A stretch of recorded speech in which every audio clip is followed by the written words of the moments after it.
Shalom sahabat yang baik hati, salam sehat selalu bagi kita semuanya.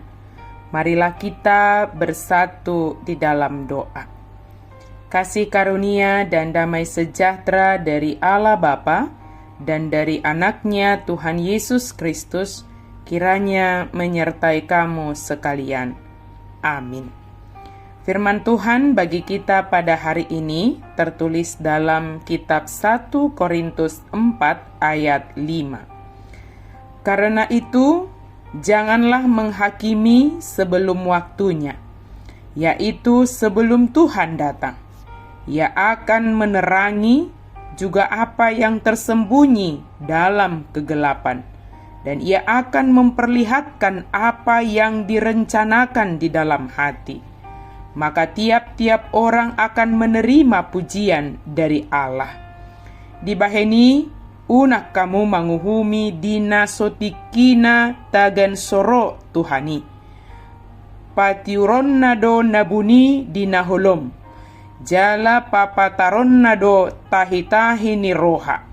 Disima dapotan puji-pujian ganup sian debata.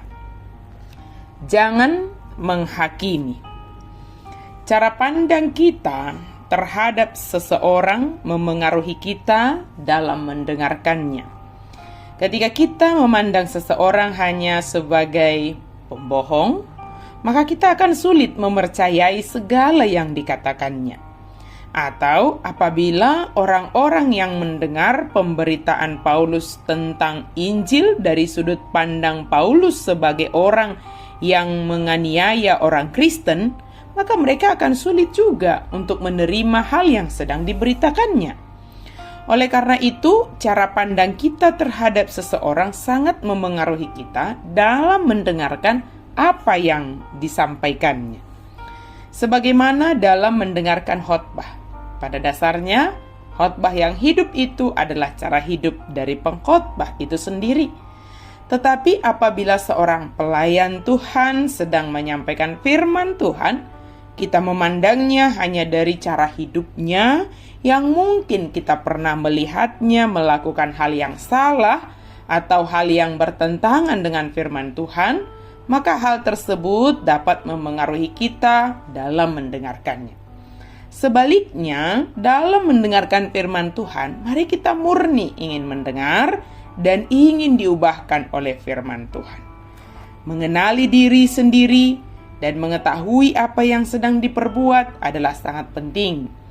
Memandang diri sendiri sebagai orang yang tidak pernah melakukan kesalahan dan menganggap diri selalu melakukan kebenaran dapat membuat seseorang menjadi tinggi hati atau sombong dan menganggap orang lain selalu salah atau bahkan jadi justru hanya berusaha mencari-cari kesalahan orang lain dan hanya membenarkan diri sendiri.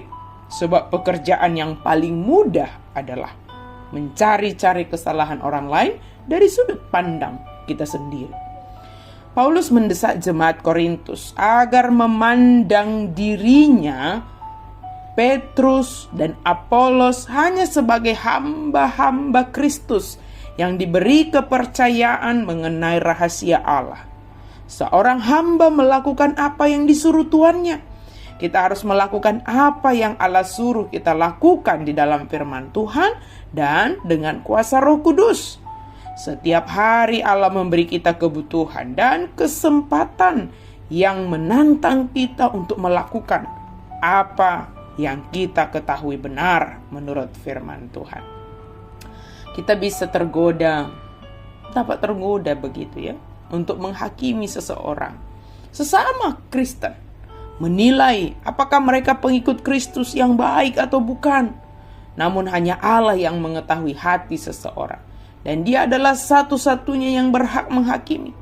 Peringatan Paulus kepada jemaat Korintus hendaknya juga memperingatkan kita. Kita harus memperhadapkan orang-orang pada dosanya, tetapi kita tidak boleh menilai siapa hamba yang lebih baik bagi Kristus, siapa hamba yang lebih setia bagi Kristus. Kristuslah yang akan menghakiminya kelak. Ketika kita menilai seseorang, kita seringkali menganggap diri kita menjadi lebih baik, diri kita menjadi lebih benar. dan itu menjadi kesombongan. Tuhan yang menghakimi semua manusia, termasuk kita sendiri. Dia yang mengetahui hati setiap orang.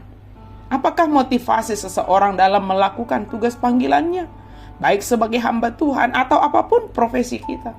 Maka dia, siapapun, tidak punya hak untuk menghakimi sesama dengan menganggap diri lebih baik, dengan menganggap diri lebih benar, dengan menganggap diri lebih layak daripada orang lain. Banyak hal yang tanpa kita sadari sebenarnya kita telah jatuh ke dalam dosa dan sebenarnya kita telah tersesat.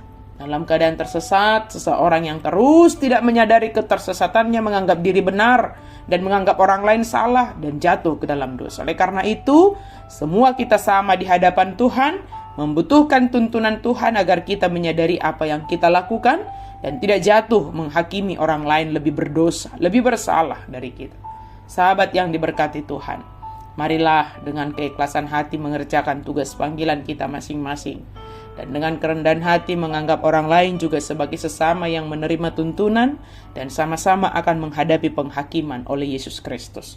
Kita dibenarkan oleh Yesus Kristus melalui iman percaya kita kepadanya, dan kita menerima pembenaran hanya oleh karena kasih karunia Allah dalam Yesus Kristus. Hiduplah di dalam kasih karunia itu hingga saatnya nanti kita akan dihakimi.